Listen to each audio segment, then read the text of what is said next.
साथियों, जैसा कि आपका कहना है कि किसने करवाया है, ये मुझे नहीं पता कि किसने करवाया है, लेकिन वर्तमान में अगर जो संलिप्त पाए जाते हैं उन पे दंडात्मक कार्रवाई अगर नहीं होता है तो ऐसा माना जाएगा, मैं कह नहीं रहा हूँ, ऐसा माना जाएगा कि वर्तमान में प्रदेश में बीजेपी सरकार है। तो बीजेपी सरकार ऐसा नेता है, ऐसा कदापि नहीं हो, पूरे बहुजन समाज के नेता है।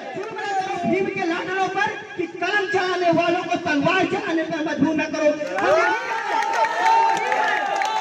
साथियों, हम वही है जो 1 जनवरी 1818 को भीमाकोरे गांव में 500 मूल निवासी ने 28,000 पेशवा को गाजर मूली की तरह काटा था।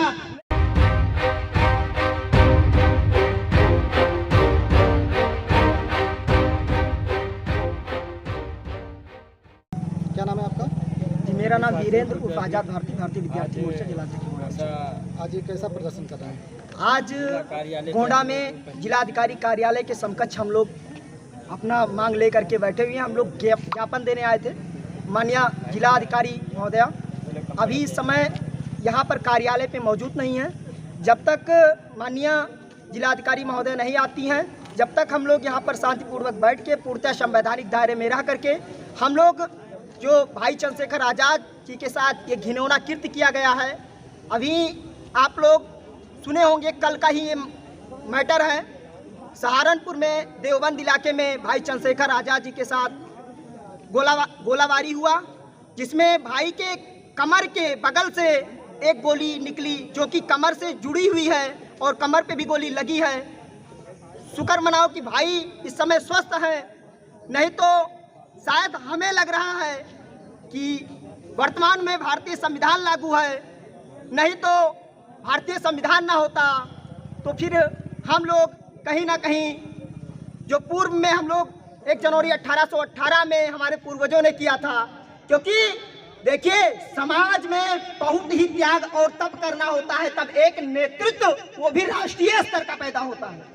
आज बहुत त्याग और तप करके एक राष्ट्रीय नेतृत्व युवा चेहरा के रूप में उभरा है और उसको वर्तमान में ये मनवादी सरकार प्रदेश से लेकर केंद्र तक जो बैठी हुई है बीजेपी सरकार ऐसी कृत्य कर रही है। अगर नहीं कर रही है, जो भी इस कार्य में लिप्त पाए गए हैं, जो इस घिनौने कृत्य में लिप्त पाए गए हैं, उन सभी को सख्त से सख्त सजा दी जाए। और जैसा कि भाई ने कहा, भाई को Z+ सुरक्षा दिया जाए, बिल्कुल दिया जाए। भाई बहुत दिनों से चंद्रशेखर आजाद व उनके जो भी समर्थक हैं, उनकी मांग है कि भाई को सुरक्षा व्यवस्था मुहैया कराया जाए। साथियों, ये हमारा संवैधानिक अधिकार है, आत्मरक्षा का अधिकार है कि हमें सुरक्षा व्यवस्था मुहैया कराई जाए। अगर ऐसा नहीं होता है, क्या लगता है किसने करवाया है, किसने करवाया इनके ऊपर हमला? साथियों, जैसा कि आपका कहना है कि किसने करवाया है, ये मुझे नहीं पता कि किसने करवाया है, लेकिन वर्तमान में अगर जो संलिप्त पाए जाते हैं उन पे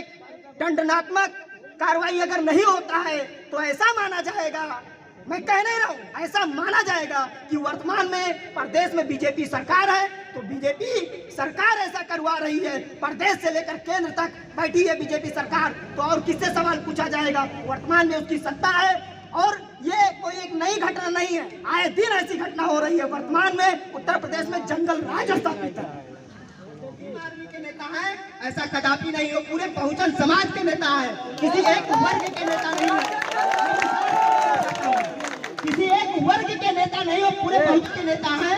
और कहीं ना कहीं मैं आप सभी को सूचित करना चाहता हूँ तथा जो ये असंवैधानिक सत्ता है उसको मैं बता देना चाहता हूँ कि हम फूल है कांटे बनने पर मजबूर ना करो, क्योंकि हम लोग संविधान को मानने वाले हैं। एक स्लोगन के माध्यम से आप सभी को बताना चाहता हूँ, या असंवैधानिक कृत्य करने वाली भारतीय जनता पार्टी व उसके उच्च शिखर पे बैठे हुए लोगों को बताना चाहता हूँ कि मैं फूल हूँ, यानी हम फूल है कांटे बनने पर मजबूर ना करो, हम बुद्धिजीवी है युद्ध करने पर मजबूर ना करो। भीम के लाडलों पर कि कलम चलाने वालों को तलवार चलाने पर मजबूर न करो।